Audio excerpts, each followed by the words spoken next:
Vous trouvez un lampadaire au beau milieu du carrefour, vous allez facilement vous faire le chemin que vous désirez emprunter. Mais si c'est l'obscurité, vous serez les bienvenus dans les ravins. Et lorsque vous êtes parti pour la première fois au niveau de votre centre, lorsque vous êtes arrivé là-bas, comment a été le regard? Oui, d'abord, les autres candidats, ils m'ont vu, ils ont d'abord pensé que j'étais un surveillant ou un délégué. Parce que bon, j'étais au fait en pantalon bleu, blanc. Mais comme cela peut être l'habillement normal qui n'est pas de tennis, voilà, tennis scolaire, c'est quand ils m'ont vu en train de chercher mon nom sur la liste des candidats qui étaient collés à la porte des salles de classe. Ils disaient, ah, attends, ils ont commencé à dire, mais attends, le vieux là aussi. J'ai dit, oui, je suis votre collègue, nous sommes là ensemble. Et finalement, c'était devenu bon enfant. Et quand le sujet venait maintenant, et les enfants ils disaient en malinqué, ah, ça veut dire, ah, le vieux ne nous oublie pas ici. Hein. Donc, on était devenus des amis. Et ils ont dit vraiment, donc, ça, même si j'échoue, je vais y reprendre. Parce que pourquoi vous faites et pas, pourquoi pas non. Et ça leur a motivé. Et le délégué, chaque matin, il venait me saluer. Bonsoir, mesdames et messieurs. Merci beaucoup pour votre fidélité. Vous nous suivez partout au monde. Vous suivez le Bekandiamana Media. À présent, nous avons une très grande surprise à vous faire parce que le monde évolue toujours encore avec la surprise. Cette fois-ci, parce que d'autres pensent que les études, il faut les faire au moment que tu es petit, ou bien au moment que tu n'as pas l'âge, ainsi de suite. Mais d'autres pensent que les études, c'est que c'est la continuité, on ne peut plus maintenant s'arrêter. À présent, nous sommes avec M. Soiré. Là, il a été un candidat au compte de baccalauréat 2025 et il a obtenu encore son bac avec franco-arabe. Il a 44 ans. Bonsoir, monsieur. Bonsoir. S'il vous plaît, acceptez de présenter pour ceux qui ne vous connaissent pas. Je suis M. Sekou Soiré, le gestionnaire du dépôt de gaz butane de la Haute-Guinée, installé à Kanka. Nous avons appris que vous venez à peine de faire le baccalauréat 2025. Est-ce que c'est vrai? Exactement, oui, c'est vrai. J'ai été candidat au baccalauréat session 2025 au compte de franco-arabe. Qu'est-ce qui vous a motivé de faire le baccalauréat, surtout que votre âge a dépassé, en plus vous occupez une grande responsabilité aussi du côté de Kanka? Voilà, prime abord, je vais dire que d'abord, ce n'est pas mon premier baccalauréat. J'ai déjà eu mon bac depuis 20 ans. Et je voudrais aussi préciser que nous avons fait 3 bacs, on le dirait comme ça, parce qu'on a fait bac 1, bac 2 et le concours d'accès. Et j'ai été admis à l'université en 2001. Je suis sorti en 2005 en tant que traducteur français-anglais, adapté, appliqué aux relations internationales. Donc c'est de là, tout est parti. Comme déjà je connaissais le Coran, le Hadith, et pour une petite illustration, j'étais pendant ces 4 années à l'université, j'étais l'imam de la mosquée de l'université. Donc, mais nous devons comprendre que l'arabe de la religion et l'arabe en tant que langue officielle qui se dit dans les médias et dans les organisations internationales sont totalement différentes.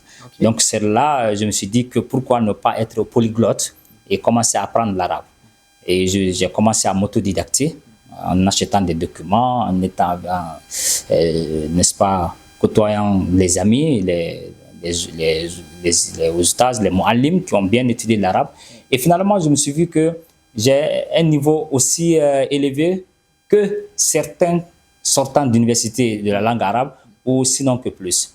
Donc je me suis dit, bon, nous sommes dans un monde de documents. On ne peut pas dire verbalement je connais tel et sans prouver. Donc je me suis dit, donc, le seul moyen pour accéder à ces documents qui attestent que j'ai bien maîtrisé la langue arabe, c'est de me porter candidat au compte de franco-arabe sciences sociales. Et j'ai été admis avec le rang de 759e ex-aequo. En tout cas, moi, je vous dis félicitations et je pense encore que tous ceux qui nous suivent à présent, de près et de loin, vous disent encore félicitations. Après ça, qu'est-ce que vous rêvez de faire? Parce qu'il ne suffit pas seulement de faire le bac, peut-être il y a quelque chose qui vous a motivé encore de plus. Après avoir tenté à plusieurs reprises le chemin, vous vous dites que ce n'est pas possible, que si ce n'est pas accompagné par une attestation ou bien par un document officiel qui prouve qu'exactement vous avez fait l'arabe. Qu'est-ce que vous rêvez encore de plus? Et d'abord, après avoir été admis au baccalauréat, je vais bien faire l'université de la langue arabe Et après cela, je rêve être un jour, pourquoi pas dans la diplomatie. Parce qu'aujourd'hui, avec ces 3 langues officielles qui occupent presque 40 ou 60% des échanges linguistiques mondiaux, l'anglais, le français et l'arabe, ça fait plus que 60%. Partout, il n'y a pas un territoire sur le globe aujourd'hui où je peux aller sans avoir un interlocuteur. Du moment où je parle le français, l'anglais et l'arabe. Donc, pourquoi ne pas être dans la diplomatie? Bon, si nous constatons très bien aujourd'hui, c'est que les gens disent j'ai dépassé l'âge d'étudier, ainsi de suite. Est-ce que cela vous interpelle par rapport à quelque chose pour dire que ouais, j'ai dépassé l'âge d'étudier, je ne peux plus maintenant étudier? Vous étant un grand responsable, aujourd'hui vous êtes âgé, en plus vous occupez une très grande responsabilité à Cancan, ça vous a pas démotivé quoi? Non, vous savez d'abord, l'être humain c'est la perfection, le perfectionnement au quotidien ou la perfection perpétuelle. C'est-à-dire, c'est un hadith de notre bien-aimé, le prophète, al-Islam, qui dit chercher le savoir du berceau au cercueil. Ça veut dire de la naissance à la mort. Il faut chercher. Et le plus grand rapporteur des hadiths, c'est Abu Huraira. C'est des gens qui sont venus juste à côté du prophète à un âge un peu avancé. Mais ils ont laissé des traces indélébiles. Voilà. Donc, c'est pourquoi moi, je suis contre 2 exceptions qui sont célèbres chez nous, surtout en Haute-Guinée, disant que j'ai terminé mes études ou on étudie pour l'argent. Non, on n'étudie pas pour l'argent. D'abord, le savoir, c'est comme un lampadaire qui se trouve au beau milieu du carrefour. Vous venez, vous êtes un étranger, parce que nous sommes tous des étrangers. Nous venons de chez Dieu, on vient pour travailler, pour vivre sur cette terre, en découvrant chaque jour des nouvelles choses. Donc, nous sommes des étrangers sur cette terre. Donc, quand vous venez dans une ville où vous êtes étranger, quand vous trouvez un lampadaire au beau milieu du carrefour, vous allez facilement vous faire le chemin que vous désirez emprunter. Mais si c'est l'obscurité, vous serez les bienvenus dans les ravins. Et lorsque vous êtes parti pour la première fois au niveau de votre centre, lorsque vous êtes arrivé là-bas, comment a été le regard?